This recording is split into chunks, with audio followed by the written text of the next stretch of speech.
So the other day I did a video in regards to why I bought this camera, GoPro Hero 9, over the Insta360 Ace. Well, it was the Ace or Ace Pro, whatever you wanted. I would have probably, the one I was looking at was the Ace.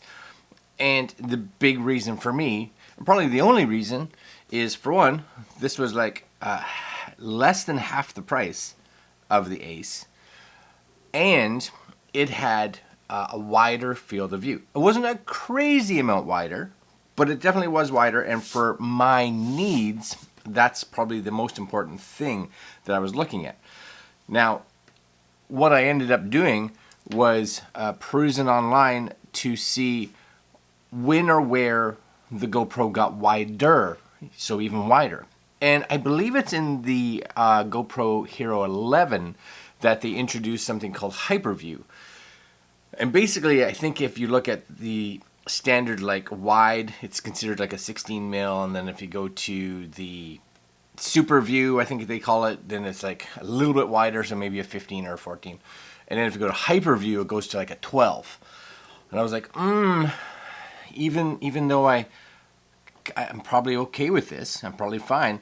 Maybe since I'm buying a camera, I bought a camera, and I am in the return window, and GoPros right now, because of Christmas, are all at really good prices. Maybe I should consider getting an 11. Gets me a 2-year newer camera.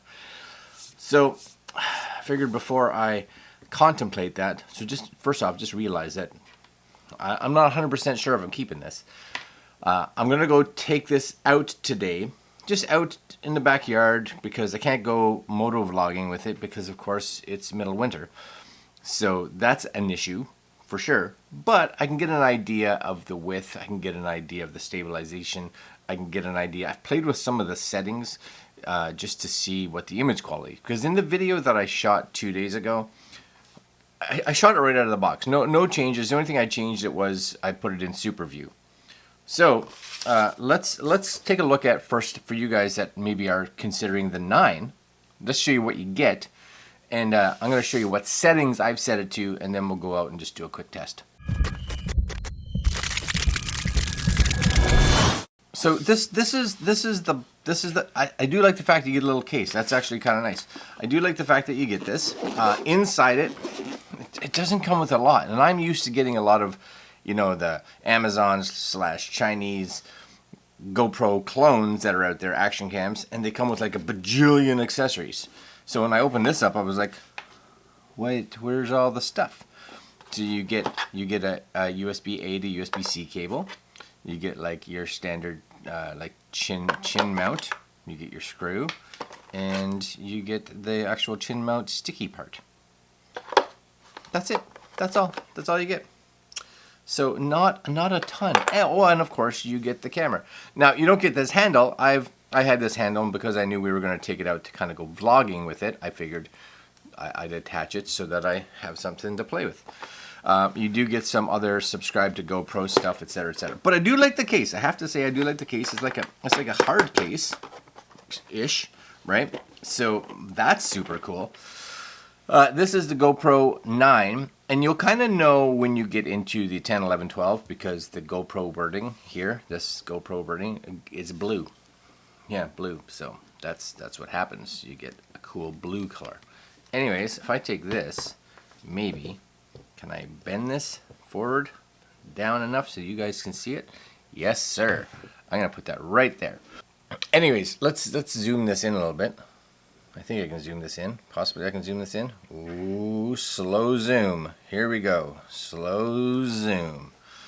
All right, let's turn it on. So basically there's a power button on the top. There's a power button on the side, and then there is a record button at the top. Battery comes out here, which is also where your SD card comes out. Basically, I'm going to just turn this on. What I do like about even over the Insta360 is that beep, way louder than the Insta360 camera. The GoPro beep it's very predominant, which is great when you're riding, because a lot of times I'm like, I can't hear it. So basically inside here is your settings, and looking at this, you're going to have like playback speed, 1 times is good. This is going to be how wide. So you got your wide, you got your linear, you got your...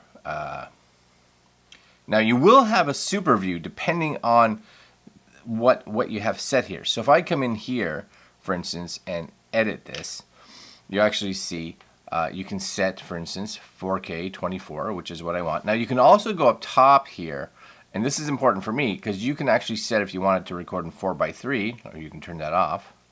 I think you can turn that off. I did turn it off at one point. Turn it off, right? Maybe I can't.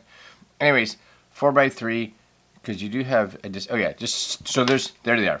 4:3 are just standard 4Ks. I usually have mine in 4:3 because, again, since I ride a motorcycle, I like to be able to shift it up and down just in case it didn't frame properly. I'm gonna just keep this in 24 frame because that's kind of what I use. And then you just scroll back, and there you go. Lens. It looks like you only have wide. Maybe this isn't the thing with 4:3. You only have wide, linear horizon level. So that's not something that I want. So I think I may actually have to go to, might as well go to 5K at this point. I have to just make sure I set everything back up again. And if I go to wide, I still only have wide. So the question is, where? There's got to be a setting that I did somewhere that is taking my super wide. Oh no, there it is. So Superview. So there is definitely certain things that stop you. So 5K, it looks like you can't get Superview, and it also looks like in 4:3 you can't get Superview. So that's a little bit of a negative because as you can see here, I like this 4:3 mode. And as soon as I switch to it, I no longer get Superview. That is sad. So that's a lose. That's a lose to me, and that may be reason enough already because I want that 4:3. But for this test, we're going to put it back to 4K. We'll do both actually, just so you guys can. I can change this later, but this is how you would change it. And I'm going to go back into super wide. Activity. These are all like presets that you can play with. If you want to add your own, give it a title, whatever. Again, if you kind of click on this, and I believe actually if you click and hold on it, you kind of go into the standard settings, right? You do have a hindsight, and I think hindsight, yeah, capture video with hindsight.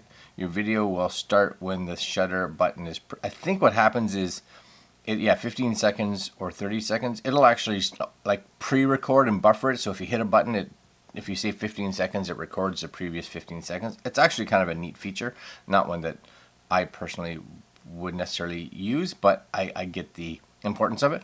Hypersmooth, you have on, off, and you have something called, I believe, boost.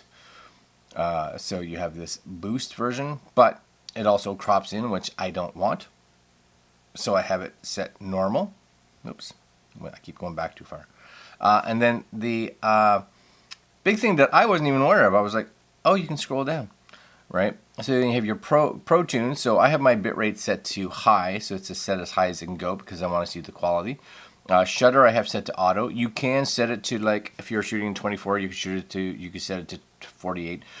But again, with low shutters, the stabilization doesn't work as good. Plus, unless you have ND filters, you may get a lot of overexposure.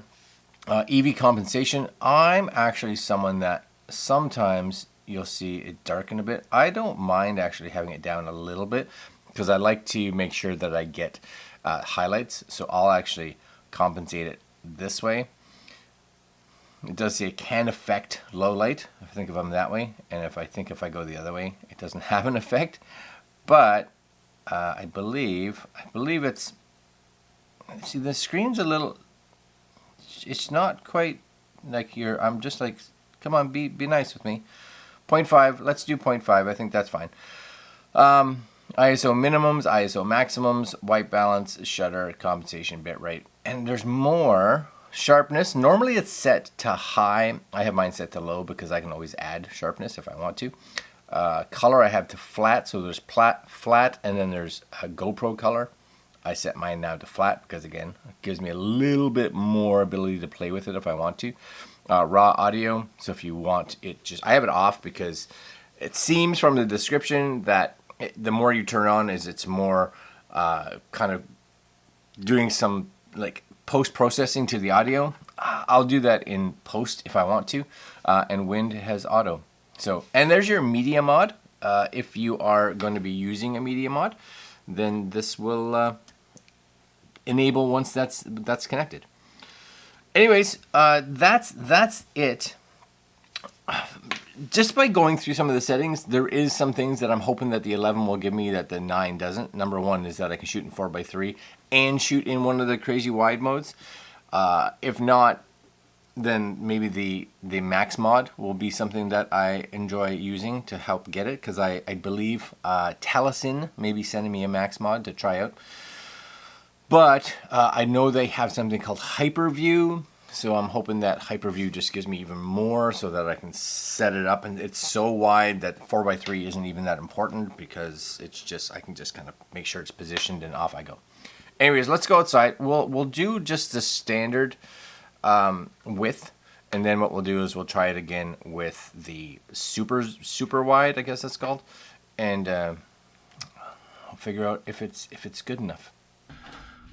Okay, you fine people out there in YouTube world, here's all my settings, and I do have to say, especially coming from like the Insta360, where the RS, where I get to see the screen on the front or the rear, because you have to actually switch the cube around. Having a screen on the front and the back that are both functional is actually really nice. So this is it. It's Superview 4K 16:9, flat color profile, low sharpness, and just using the internal mic because I think that's really all we need. Now, I would do some running, but I don't run. You guys know that. My bikes are put away. I am wearing shorts today. Today, as you can see, it's snowy, so this is a great day to kind of see how it does in like overcasty weather. I'm sure it will do better in like bright weather. They always do, but you guys will be able to get an idea of how this is. I'm gonna actually set this up just so you guys can see it. This is like on the back of my bike, looking. So right here, 4x3. Get an idea. Oh, sorry, this is 16:9. Sorry. Get an idea of the width. Yes. Okay. And I kind of know how I have this set up there. I'm just going to get that snow, so it's just kind of at the bottom there. Perfect. Gives me a good idea. Excellent. Now what I'm going to do is I'm going to turn this off. I'm going to set it to the 4x3 mode, which means I can only get wide. I can't get super view. And we're going to see how big a difference that makes. I keep thinking in my head, I'm like, oh yeah, the other thing that I get on the 11, if I go to 11, is 10-bit. Not that that's a big thing, but anytime you get a little bit more flexibility with color grading, that's going to be good. All right, let's switch it over to 4x3. All right, definitely closer. I can even see it on the front screen that it's closer, for sure. And I'm wearing sandals outside, and there's snow. Oh, there's Mary. Like, hey, Mary. Mary's got pizza boxes. Put them in the green bin. Oh yeah, okay. Hold on. Look, you get green bin. Green bin Mary, they call her. Green bin Mary. That's what they call you. Okay, I'll be inside in a minute. A little added surprise. Anyways, I switched it actually to what did I switch it to? 4x3, but in 5K. I think I have it in 5K. I have to verify that. I know I switched it to 5K, but I don't know if it changed to 4x3 when I switched it to 5K. I'll have to look. Anyways, whatever setting this is, I'll make sure it's on the bottom there so it's accurate for you guys. I have to say that I don't know if it's a processor or what it is, but the screen on the front, it's very laggy. Does that make sense? It's very laggy. It's very choppy. You know, it's great for just making sure that you're in the shot. But if I turn it around, for instance, this way, the back screen is good. You know, that screen's quite lovely. This screen, laggy. Anyways, this is 5K, and if I do the same thing here, right, just get that bit of snow at the bottom there, that's kind of our width right there. So this is normal. This is normal. I have a feeling this is actually 5K 16:9, because I think so. Definitely, it's definitely tighter for sure. Okay, so now I'm going to go to 4K 4:3 standard. All right, hold on. Okay, so it's the 5K that really makes it laggy on the front screen, just so you guys know. And this is rocking the 4:3. But again, you can't put 4:3 in super wide, just wide. But you get nice height, which for me, when I'm riding again a motorcycle, I like that, because then I can decide where I want to crop it. You guys are probably getting a little bit of wind noise, but it's a good test, of course. Not that I'll ever really use this, well, not that often, without like an external microphone on it.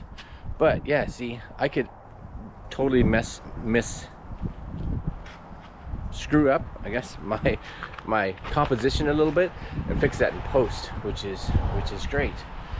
And again, here we go. So 4:3, 4K, and if I have it, see, it's so tall, right? It's just so tall, so that if I set it like this, I get like the box in the shot. If I try to get that out, you get so much more up. But that means that if I had the bike centered, I get a ton more croppable area. Anyways, the more I play with this, quality-wise, I think it's going to be great. I think the quality of it, there's nothing wrong with it. I'd be perfectly happy with it. But because it's, you know, Christmas time and sales are on, if I can spend an extra 100 and change, 150 maybe it is, to go from a 9 to an 11, and hopefully those give me all the features I want. I know it does have Hyperview, and it does have better stabilization, even though this is, my old 7 was good, so even this one's fine. But I think if I'm going to do it, I might as well do it right. Anyways, let me know your comments down below. I'm going to go look at the footage. You guys have seen it. Tell me what you think. By the time you actually have watched this, I'll probably have made the decision, and I think I've made the decision. I think I'm going to return it, and I think for a lot of people that don't need Superview, and maybe don't even shoot in 4:3, or they do shoot in 4:3 and don't care about 5K, then this is going to be a great camera. Especially nowadays, if you can get it for under 300 bucks Canadian, fantastic. But for 400 bucks, I can get the 11. I think that may win. Okay guys, I'm going to leave links to GoPro's Amazon listing below if you guys are interested, and we'll see you guys next video, probably with a new one of these. Later.